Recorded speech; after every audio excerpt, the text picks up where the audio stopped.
Hello and welcome to ABC News. I'm Lara Hyams. South Korea has declared a period of national mourning after the deaths of more than 150 people at a Halloween celebration in Seoul. The disaster occurred as huge crowds surged into an alley in a popular nightlife area. North Asia correspondent James Oaten is in Seoul and he joins us now. James, just take us through what happened. Good evening. Well, I'm standing in...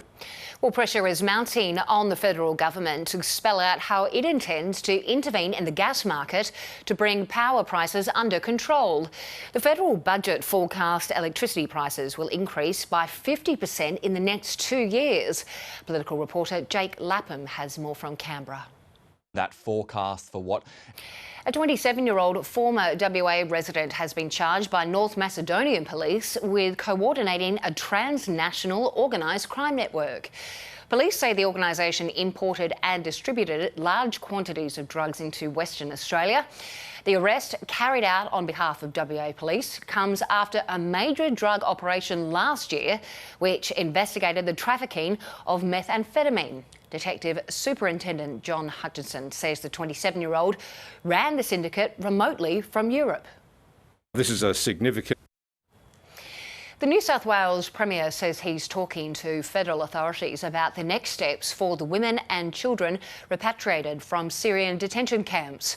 4 women and 13 children arrived in Sydney yesterday. They're all family members of Islamic State fighters who've been killed or detained. They're currently being held for security checks. The Victorian government says work is underway on the train link to Melbourne Airport.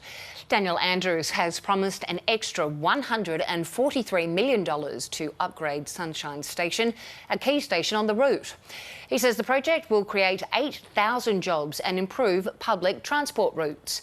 The Premier says no homes will face compulsory acquisition, but 2 businesses in the precinct will be affected.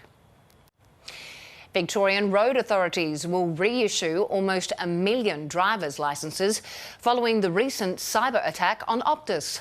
Vic Road says 942,000 Victorian licence holders had their details compromised as a result of the data breach. The licences will be reissued free of charge with the same licence number but with a second number on the back that will act as an extra layer of protection similar to credit cards.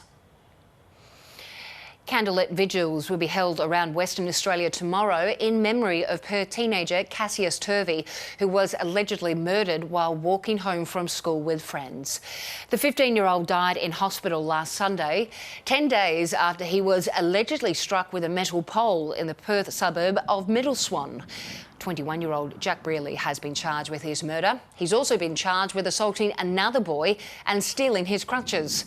The death of Cassius had led to an outpouring of grief across the country.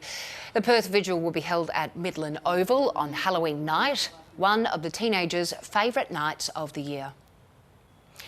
A citizen-led militia of tech-savvy warriors has been formed in Ukraine to aid the country's costly 8-month-long war against Russia. Low-cost drones that anyone can buy online are being used to track down the invaders, so high-powered bombs can then target them. The unlikely ragtag outfit was formed through a Facebook page by an entrepreneurial Ukrainian patriot.